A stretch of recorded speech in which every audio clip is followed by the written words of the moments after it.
MBC 경남의 새로운 기획보도 K방산 그 현장을 가다 순서입니다. 우리나라 방위산업의 메카 경남의 방산 기술력과 경쟁력을 집중 조명해 보겠습니다. 폴란드가 어제 한국산 무기를 한꺼번에 대량 구매하는 계약을 체결했다고 밝혔는데요. 저희가 더 취재해보니까 이번 계약은 지금까지 알려진 것보다 더 큰 규모, 무려 30조 원대 이르는 역대 최대 규모 수출입니다. 경남에 미치는 경제 효과도 만만치 않아 보입니다. 정영민 기자가 심층 취재했습니다. 최대 사거리 40km, 탄 운반부터 장전까지 자동 포탄 이동 시스템을 갖추고 60도 경사에서도 시속 67km로 달리는 K9 자주포는 우리 기술로 독자 개발한 명품 무기입니다. 혹한과 사막 등지에서도 성능이 검증돼 이미 세계 8개 나라에 수출하며 시장 점유율 60%로 압도적 1위 자리를 굳히고 있습니다. 군수 지원이든 서비스든 이런 것들이 뭔가 필요할 수 있잖아요. 그러한 것들에 대한 부분을 하나 디펜스가 지원을 충실히 해줄 수 있다라고 신뢰를 하는 거죠.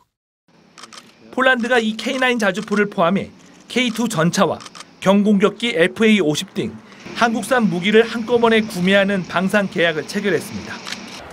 K9 자주포는 먼저 48대를 도입한 뒤 2024년부터 600대 이상을 확보하기로 했는데 수출 규모는 당초 알려진 것보다 많은 10조 원대로 단일 품목으로는 역대 최대 규모입니다. 여기에 K2 전차는 980대, FA-50은 48대로 전체 수출 규모는 30조 원대로 추산됩니다. 한국산 방산 수출 역대 최대 규모로 전차와 경공격기의 유럽 시장 진출은 처음입니다. 모두 경남의 방산 체계 기업들이 따낸 성과로 그동안 방산 실적이 저조했던 경남의 350여 방산 업체의 수주 효과가 예상됩니다. 방산 중소기업들이 실적들이 전부 다 하향이거든요. 그런데 이제 이런 해외 계약이라도 성사되어 가지고 우리 1차, 2차 협력회사까지 많은 도움이 될 거라고. 하지만 폴란드 내부 상황과 우크라이나 사태 등으로 최종 계약 단계에서 물량이 다소 조정될 수 있는 변수는 있습니다. 폴란드의 대규모 무기 수입 배경에는 내부적으로 전쟁 위기감이 커지고 있는 데다 우크라이나에 무기를 대량 지원하며 자국의 전력 확충이 시급해졌기 때문인 것으로 보입니다. 단순히 무기 체계뿐만이 아니라 거기에 연결되어 있는 탄약, 포탄 등 군수 물자도 있고 유지 보수를 위한 부품까지 연결되는 아주 지속 가능한. 폴란드는 미래형 보병 전투장갑차 레드백 도입에도 관심을 보이고 있어 하나 디펜스는 추가적인 수출 협의를 위해 호주에 이어 현지 지사를 설립하기로 해 경남 방산 기업들의 수출은 계속될 전망입니다. MBC 뉴스 정영민입니다. K방산 그 현장을 가다 기획보도 이어갑니다. 얼마 전 경남의 방산업체들이 개발한 무기가 폴란드에 대거 수출되면서 국내 중소방산업체들의 기대감이 컸습니다. 그런데 이번 수출이 30조 원대 이르는 역대 최대 규모 수출이란 사실이 무색하게 경남 방산업체들에게 돌아가는 수주 효과는 크지 않다는데요. 그 이유는 뭔지, 대안은 없을지 정영민 기자가 짚어봤습니다. 폴란드가 30조 원을 들여 구매하기로 한 무기 규모는 K9 자주포 672대, K2 전차 980대, FA-50 48대입니다. 하나 디펜스가 개발한 자주포에는 3,000개의 부품이 들어가는데 협력업체 300여 곳이 납품에 참여하고 있습니다.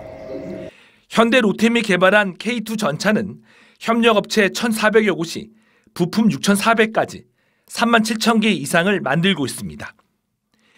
한국 항공우주산업의 경공격기 FA-50은 한 대를 제작하는 데 필요한 20만 개 이상의 부품을 협력업체 200여 곳이 공급하고 있습니다.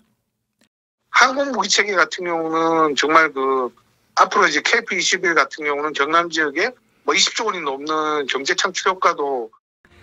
하지만 무기를 수출하는 경우 경남 중소방산업체들의 참여하는 비율은 10%도 안 되는 것으로 나타났습니다. 장비 생산은 지역의 대기업이 하지만 부품의 절반 이상은 다른 지역이나 해외 기업에서 수급하고 있기 때문입니다. 특히 폴란드 수출은 무기 대금의 대부분을 나토 회원국들이 지불하는 만큼 미국과 영국 등 회원국 부품을 구매해야 하는 것으로 알려졌습니다. 전투기는 볼트 하나를 납품하려 해도 미국이나 유럽 항공청으로부터 인증을 받아야 하는 등 진입 장벽이 높아 중소기업들은 엄두도 못 내는 실정입니다. 승인을 받으려면 인증을 받아야 되니까 규모가 영세한 데는 받기가 어렵죠. 따라서 국내에서 완성품을 제작해 수출하거나 부품은 한국에서 조달하고 현지에선 조립만 하는 등 국내 기업에게 유리한 계약 체계가 필요합니다. 새로운 방산 장비를 개발하는 지역의 강소기업에는 자금과 인력 등의 혜택을 줘야 한다는 목소리도 나옵니다. 5년간 우리 한국 국내에 있는 부품들을 전체적으로 당신들한테 공급을 해서 당신들은 조립만 할 수 있도록 하고 그다음부터는 자체에서 생산을 하라 한다든지. 최근 국내 방산 장비 사업이 종료되면서 매출 하락세를 겪고 있는 국내 중소 방산업체들. 호주와 폴란드 등 추가 무기 계약이 예고된 가운데 앞으로의 수출 성과가 방산 기업들의 수주 효과로 이어질 수 있을지 주목됩니다. MBC 뉴스 정영민입니다.